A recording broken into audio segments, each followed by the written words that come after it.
我现在正在念台湾艺术大学的表演艺术研究所，然后也是接很多电视台案子的企划，还有执行制作人，然后现在也是驻唱歌手等等之类非常多工作的自由业者，在网络上面跟布莱克学有做一个阿都主义的节目，我们生活当中观察到的一些现象，然后这些疑问我们就会提出来，然后我们就用我们自己的方式来告诉你解决的方法会是什么。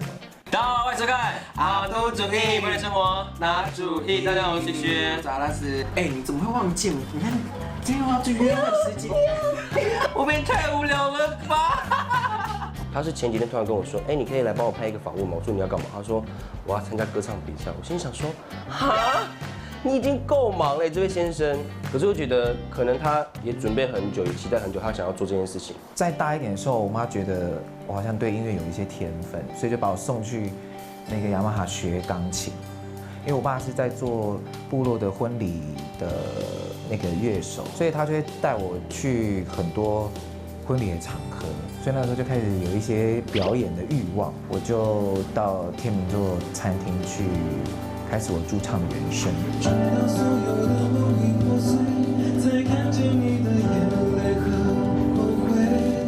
他不是一般的那种大家对原住民的既定像那种大哥歌手那种的，可是他的声音很有情感跟温度，是那种温柔的对你诉说的感觉。好假哦，天哪！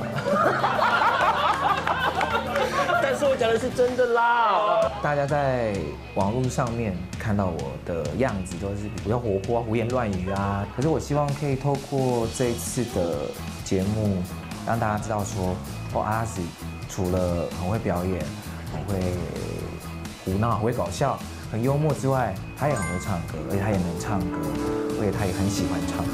曾经太过年轻，阿拉斯可以有很多不同的面向。那我歌唱也是他一个很重要的，可以被联想到的一个关键字。